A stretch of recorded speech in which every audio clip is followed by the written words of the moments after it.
So why is it that certain schools do better than other schools, right? Like, so we're looking at Fraser Institute ratings, or if we're looking at the EQAO scores by the province, you always see that certain schools are doing better than other schools in the area.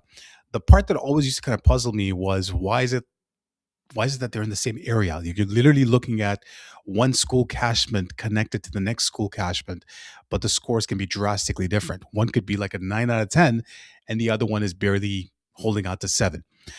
So, I mean, essentially, all these things are kind of tied together, but there's really three reasons why certain schools do better than other schools. And we'll also kind of talk about like how this all kind of ties into real estate values. Let's get into it.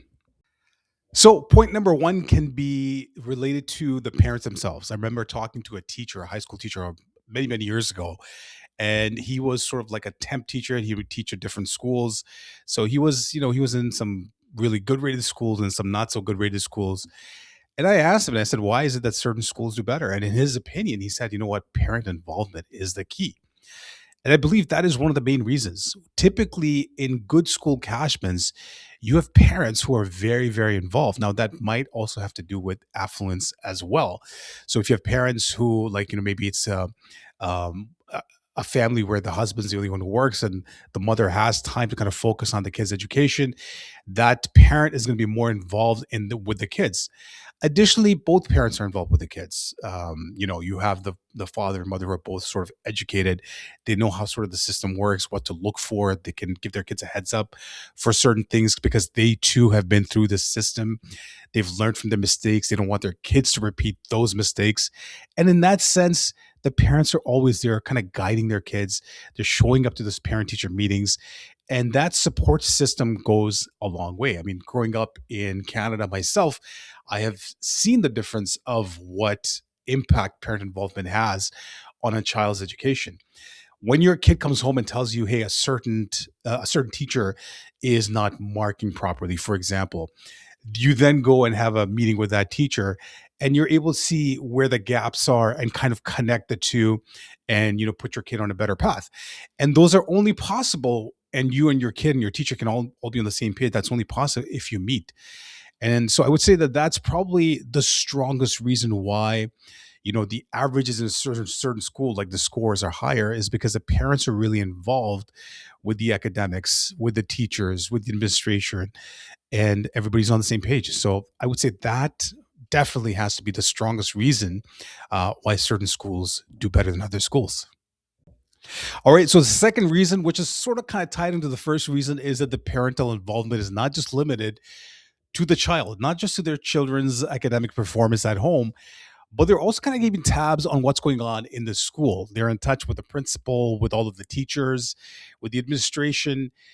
Everybody in the school kind of knows they're being watched. They're being held accountable. If there's a slip up of something that doesn't go according to policy, procedure, according to plan, then the parents will step in and question the administration. So that kind of keeps them on their toes. And speaking from personal experience, when I was in high school, I've gone from a pretty decent school when my parents moved to a not so good school. They weren't really aware of the cashments at the time. And I could see just the difference in attitude between the teachers from the first school to the second. In the second school, they were a lot more sort of like relaxed in a sense, really not worried too much about any repercussions. They would say things, do things, which in a good school would never ever fly. So that's something I've experienced firsthand. So I would definitely say the second most powerful reason why certain schools do better is because the parents are really involved with the administration, with the teachers.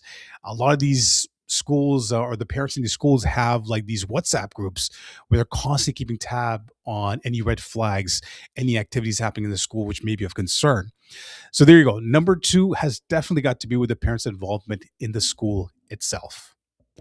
All right. So number three has to be the ability of, again, the involved parents to be able to fundraise for their school. So there is a very limited budget. Everybody has a limited budget that they work with when it comes to schools that's been approved by the province. Sometimes you have shortfalls. Sometimes things just turn up. For example, there might be because of weather, the school's damaged or the gym's damaged and we need new flooring or whatever the case may be.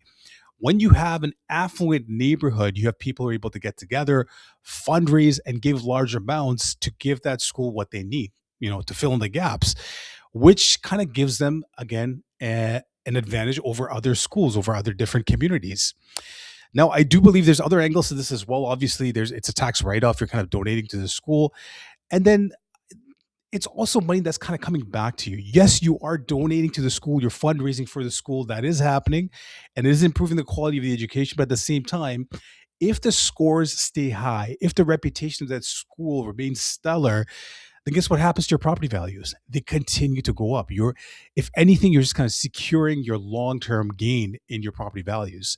So definitely, definitely, definitely, number three has to be the ability to bring more money into the school to fundraise and keep that reputation stellar. All right, so let's recap. The reason why certain schools do better than other schools is because number one, the parents are really involved with the kids. Number two, the parents are really involved with the school itself. And number three, being the affluent community that they're in, they're able to fundraise for the school. Now, how does this tie into real estate property values? Well, it's very simple. Schools that are doing well in certain catchments cause the real estate prices to go up. There's more of a premium. People are willing to pay more, outbid each other to get into those school catchments because they know that's going to greatly improve the chances of their kids getting into the universities and colleges that they want to get into. Okay. So as a result, what ends up happening is then you can see that one catchment, even though two catchments might be right by each other, the one that has schools that are like a 9 or plus out of 10 on the Fraser Institute ranking, as opposed to a 6.5 or a 7, the difference can easily be 10 to 15% in property values. All right. So I hope this shed some light on why things are the way they are when it comes to schools. If you have any questions related to any schools in Oakville, give me a shout, leave a comment, and let's talk about what works best for you and your family. Take care.